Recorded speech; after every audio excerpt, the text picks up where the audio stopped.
భీష్మ పితామహుడు అంపశయ్య మీద ఇక మోక్షానికి ప్రయాణం కావటానికి సిద్ధంగా ఉన్నాడు. శ్రీకృష్ణ పరమాత్మ పాండవులందరినీ తీసుకుని వచ్చి వారికి ఉండేటటువంటి సంశయాలని అడగమని భీష్మ పితామహుడి దగ్గరికి తీసుకొచ్చాడు.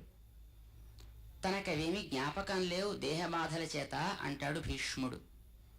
అన్నీ జ్ఞాపకమొచ్చేట్టు వరమిస్తున్నాను, బాధలు తెలియకుండా వరమిస్తానంటాడు కృష్ణుడు. అన్ని వరాలిచ్చి తన చేత చెప్పించడమేమి, కృష్ణుడే చెప్పొచ్చు కదా అని సంశయం వెలుగుచ్చుతాడు భీష్ముడు. దానికి సమాధానం చెప్తాడు శ్రీకృష్ణుడు. తాను సముద్రం లాంటివాడు. సముద్రం నిండా నీరుంటుంది, కానీ దాహం తీరడానికి పనికిరాదు, అది ఉప్పగా ఉంటుంది కనుక.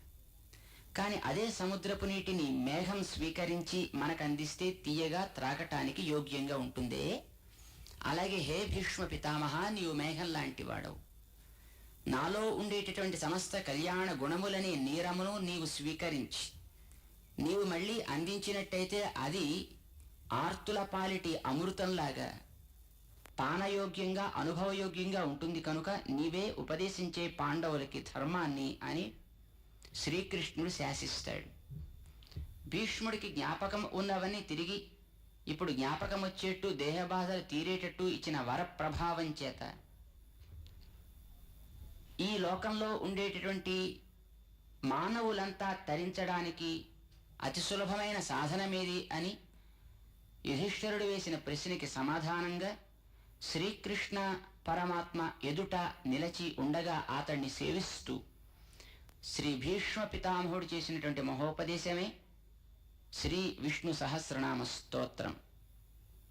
దీనిని వీరువారనే తారతమ్యం లేక, ఇప్పుడప్పుడనే సమయ నియతి లేక, ఏ క్రమంగానైనా అనుసంధానం చేస్తే చాలును తరిస్తాడు మానవుడు అని భీష్మ పితామహుడు ఉపదేశం చేశాడు. దాన్ని విన్న పాండవులు అనుష్ఠించి తరించారు. లౌకికమైన ప్రయోజనాలు కానీ అలౌకికమైన ప్రయోజనాలు కానీ కోరినటువంటి వారెవరైనా అవి ఏ విధమైనవైనా శ్రీ విష్ణు సహస్రనామ స్తోత్రానుసంధానం ద్వారా వాటిని లభించవచ్చును అనేది అనుభవించినటువంటి మహానుభావులందరూ చెబుతున్నారు. మనం కూడా ఆ శ్రీ విష్ణు సహస్రనామ స్తోత్రాన్ని అనుసంధానం చేస్తూ భగవంతుడి ద్వారా రక్షణ పొందుతూ సన్మార్గగాములం అవుదాం.